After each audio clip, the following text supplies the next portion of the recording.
Hey there, I'm Brandon, and this is the Dirt Church Devotional. So let me ask you this. Have you learned yet that it's a good idea when you're out riding in the woods, down a trail, whether you know the trail really good or not, it's a good idea to stay focused on where you're going? Well, I'm sure you have. Maybe some of you have learned, I know I've learned the hard way, that if you don't focus on where you're going, especially out in the woods, you might end up someplace you don't want to be, like piled up against a tree. I've had that happen before.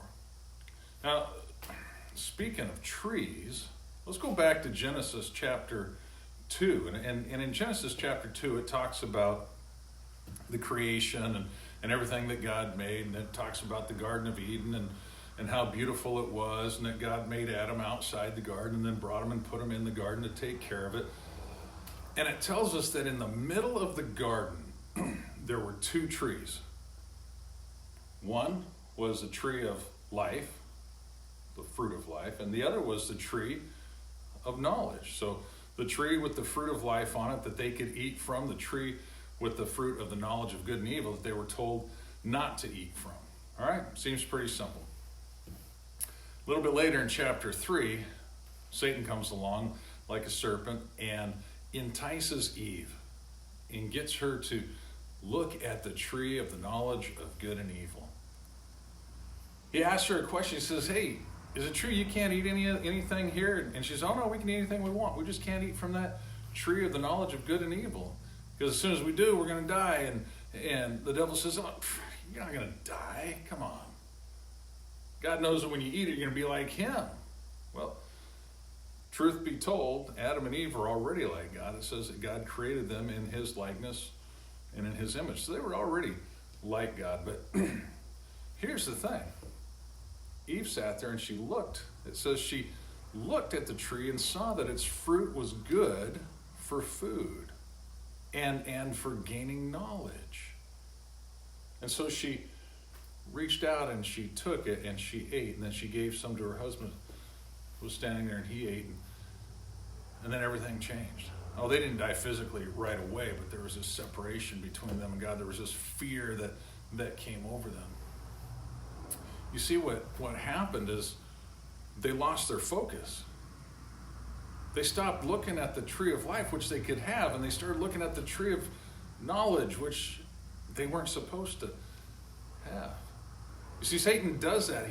He tries to divert our attention. He gets us to focus on the things that we're not supposed to have. He gets us to focus on the forbidden fruit, if you will. I think there's a great lesson, a really neat thing to be learned about that tree of life that was in the garden, and it's this. Eternal life, eternity was always there for man, and it was always available to man. Now listen to this. Ecclesiastes chapter 3, verse 11 says that God has birthed eternity in the hearts of man. And yet man cannot fathom the things that God has done.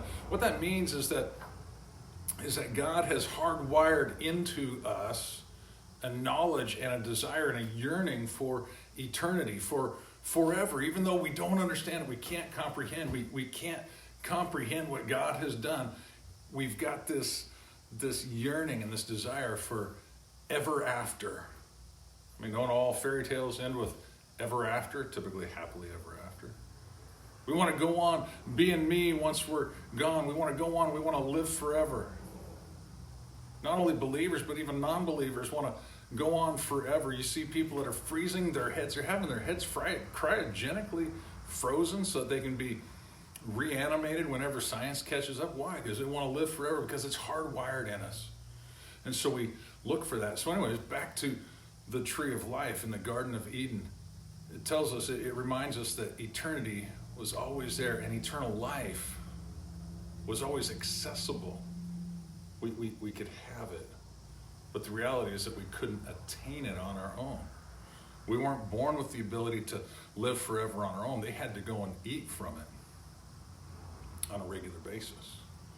But when they ate the wrong fruit, when they got their eyes off of life and got their eyes focused on knowledge, or the desire for knowledge, they lost their access to the tree of the fruit of life. Maybe that's why the writer of Hebrews tells us to fix our eyes on Jesus, the author and perfecter of our faith. See, a lot of people run around looking for the wrong things. They run around searching for knowledge. Even in the scriptures, Jesus got onto the Pharisees because they studied the scriptures because they thought that through them or through knowledge of them they had eternal life. He says, but you're totally missing me in the scriptures. So let me challenge you today. What are you focusing on? Let me encourage you today. Keep your focus on Jesus Christ. He is the bread of life. He's the one that's going to get you there. His name is the only name by which you can be saved. You can memorize the entire Bible and have to recite it for eternity in hell if you don't have him. Keep your eyes focused on him, on life. All right. Have a great day. Talk to you next time. Chew on that for a bit.